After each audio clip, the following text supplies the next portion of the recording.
Ooh, I didn't realize that you could see that. I guess I could turn this. I don't want you to see that. I don't want you to know where I live. I'm going to pull this up. I was not prepared. Why didn't my producer tell me I'm not prepared? Good evening and welcome to the nightly edition. My name is Russell and thank you for joining me today. Today in the market, we had one hell of a day with all of kind of a mixed day, mixed signals into the day. We began with a sell-off on the major indexes, starting with mostly driven by healthcare. I kind of felt a little enlightened. I didn't know to even think about looking where the gains had been made the most last year to seeing where the gains would be sold off into rebalancing. And so I felt a little bit odd not knowing that, but I also feel a little better. Again, kind of a learning experience for myself as well. We closed the day kind of going into a bull rally, really continuing the bull rally from December, and mostly driven by construction spending being up for the last month or for November. So we were expected to be, it was at 2%. We went up to 4%. 6% was expected, but that's kind of where we wound up. So they took heart from that. Okay.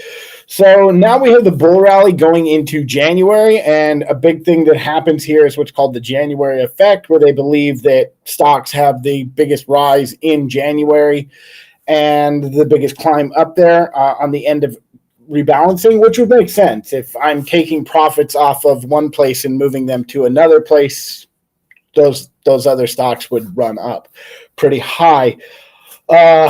Looking into tomorrow, I'm not sure where the selling is going to happen. We'll discuss it when I go to the chart. So the big thing, the big area that we want to talk about, and we're going to continue to talk about through the rest of this year, is obviously inflation. Okay, inflation is going to be the name of 2022. Now, if you're like me, you actually think inflation is still transitory, and maybe I'm a fool or maybe I'm stupid for thinking that. We have inflation; it's here. I'm just not exactly positive that it's fiscal-based inflation from fiscal policies. I still think most of the inflation is driven from supply chain issues, and you won't really know how much inflation you have from fiscal policy and from stimulus until we see that supply chain open up. And you don't know how much it can come down by. I do know that lumber came down like 66%, and so did copper and other such things. So who knows how long it's here to stay for, or if it is here to stay. However, we did get some corrections from Bank of America and a few of the other major financial institutions that see inflation coming back to a 2.3% coming into the end of 2022. For us, that's a big deal because what it means is the Fed may not be able to raise those interest rates. So if the inflation comes down, those interest rates cannot go back up, which is great if you're a home buyer. So now the other thing that we did see today was we saw some big spikes in like housing and people buying housing, spending a lot of money on housing, which seems to be good. There is some speculation in the market that this is a slowing, though, of the rate of housing prices and the rate of housing increases, and that we can possibly see a major pullback coming pretty soon. Now, across the whole board, basically across the whole market and across every analyst in there, we are expecting some sort of major correction to happen. So this is a part where I want to really stop for a second and talk about this show and me and how this all works really quick. I am a day trader. I hold cash every day. I place trades. I buy something. I sell something, and I don't hold overnight. It doesn't work for me psychologically. This is one of my favorite ways to grow my money. I like doing it. And so if you're somebody who's not into day trading or can't sit and watch a chart or anything like that, this is probably something that's not for you. So that being said, I don't genuinely care whether or not inflation is here or not here at the moment, basically because I'm growing my chip stack still. I suppose when I have a few million in the bank, then I'll probably really give a shit about it. But as of right now, I do not care that much.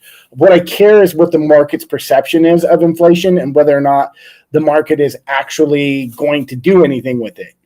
Now, again, I don't really think that the Fed's going to be able to raise those rates unless if they keep the supply chain locked down long enough through the COVID stuff, it's possible that they will raise the rates prematurely, or they will raise the rates and then we'll see some very rapid deflation, which could be, if you're the, middle class, that's going to be awesome. If you're a very rich dude trying to sell stuff, if you're Walmart, that's not going to be so awesome. So you're going to want to have that cash. I have no agenda in this. Again, market goes up, market goes down. I buy calls, I buy puts. It doesn't really matter to me. Okay, I just want to know which direction the market is headed. So I don't really have a dog in this fight, other than what we're going to use this for is we build a macro thesis so that we have some idea as to what the major institutions are going to do. Now, this is the second part of this, okay? If you look at the market and you picture the market basically as an ocean, right? Essentially, you have these huge funds of money on this ocean, and they are driving around in these giant boats, leaving these giant wakes, okay? Now, guys like me and you in the north, we are basically swerving in and out between these boats on little jet skis, okay? Those guys, when they move money, they move markets, okay? Now, I'm going to give you some examples of this as we go into the chart. So let's go ahead and jump on over there, okay? All right. So I added a few extra lines today. We got some new stuff coming in, and I did some stuff to thicken things up and make it look stuff. Sorry if it does seem a little noisy. I do apologize for that. Anyway, we're going to go into today. So the market, again, as you can see this green candle, and you've been watching the show, our top line right here is our peak resistance line. We're looking for the breakout above that. This is SPY. This is the ETF that tracks the S&P 500. And what we're looking at here is, again, you're seeing pushing up right here into this breakout on the daily, okay? But what we're going to go look at right now is see what happened today during the whole day and see what that kind of why and how that all happened, okay? So, again, I'm actually going to get rid of that. You don't even need it. All right. Now, as you can see, let's pull back. Let's go to the 5 minute. You can see it a little easier in the 5 minute. All right. So this black area right here is today. Okay. These bluer areas, I believe they're blue. This is the after hours. Okay. So what happens is has bull run, pull back, again, bull run up here. Okay. This is our resistance area. Obviously, you can see that. And then what you have happening here is you have this slow sell-off. It was pretty close triple. And then right into the beginning of the day, we get this rise up. We test that resistance again. Okay. You can see that based on the evidence of candle. And then basically what happens here is those institutions came in and they made this massive move to the downside by selling off pharmaceutical companies. Okay. Or not healthcare companies, not just pharmaceutical companies. So, and you can go to my Facebook page or the Instagram page and check those out. I did post pictures where you can see the exact same thing happen here in Moderna. That was the big thing. And Pfizer, which are, you have these big stuff. Now, again, all this really is basically profit taking, okay, from these guys. And they have rules. They have to sell. After they've made so much money and at certain points of the year, they have to rebalance their portfolio, okay? Those are the rules. In some of cases, those are the laws, okay? They have to do that. So you see the sell-off, you get it, you get this move down, you test this support line right here, Okay. And then obviously get the move right back up to there. Okay. So what we're counting on to happen tomorrow, again, it's the first few days of the year. What we will look to see happen is, again, a little bit more of a spike up into tomorrow. And then somewhere in the day, there should be a pretty healthy pullback as they go to, again, continue to rebalance. Now, this usually takes about 3 days for this to happen. But at that being said, it is anybody's ball game. They may decide to delay it, or maybe they've sold off everything they wanted to sell off in January. Maybe things are completely rebalanced right now. Okay. So again, that's really kind of what we're looking at. Again, there's other things. This too, if you remember yesterday, I did say that those construction numbers, that construction spending was going to come in good. It was going to be very positive. And I also said the number one companies that are going to make a lot of money from this is there's smaller companies. There's construction companies traded. They are smaller companies, aside from like Halliburton. Okay. We were going to see a bullish trend in IWM today with those numbers being good. Okay. So really looking into this, again, that inflation data being adjusted and then those good numbers from there, that is going to be really pretty interesting going forward. The one thing that did surprise me, I expected a massive sell-off in tech. We did not get a massive sell-off in tech. Now, what we did have is, if we go over and look at Tesla, obviously Tesla rallied up over $1,200. It's up $143 for the day. What I didn't expect was Microsoft to get so down. That one blew my mind. And the other one, Apple today reaches its $3 trillion valuation. Woo! Fantastic, right?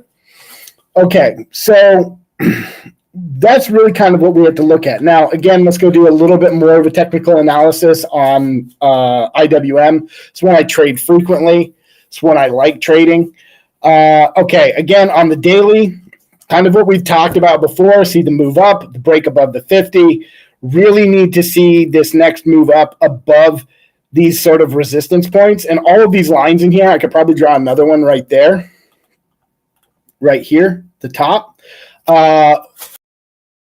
Again, we've got to move through all of this in order to get that actual breakout that we need. Any bit of bad news can derail IWM. Okay, so we're going to be constantly watching the news on this one. As of right now, I remain bullish. That would be calls on that. QQQ, again, going to look for some selling to start to actually happen tomorrow in the rebalancing. And again, a lot of that is because we did not test this resistance level at the top. So maybe we will see it come up as that resistance level, but I'm anticipating a bit more of a pullback in that. Profit taking in Tesla, and I'm also going to see some profit taking. I'm going to imagine Cathie Wood is going to start taking profit in Tesla pretty quick. So that's kind of where I stand with that.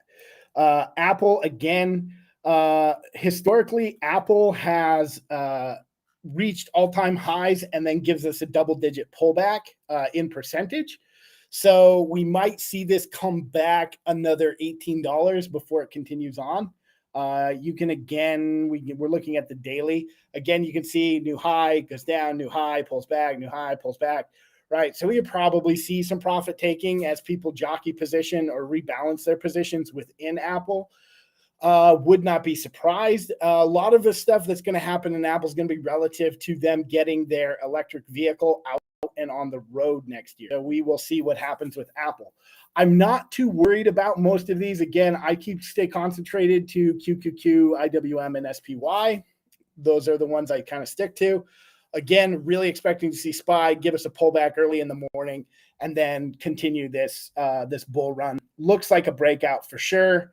Kind of surprised they didn't do it today, but with the rebalancing, probably a lot to sell again or to buy against as far as selling. So it's probably easier to just give it a day.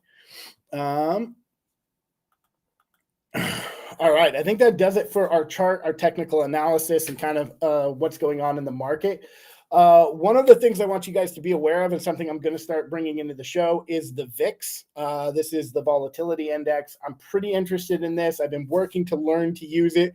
I've got mixed results so far, so I had to tighten up on that a bit more before we really go into things or really kind of break it down. But something, if you're interested in researching, check out the VIX. All right, guys, tonight, again, thank you for joining me for the Russell Journal and Nightly Edition. My name is Russell, and I just like to tell you guys to remember to respect your risk. All right, guys, have a good night.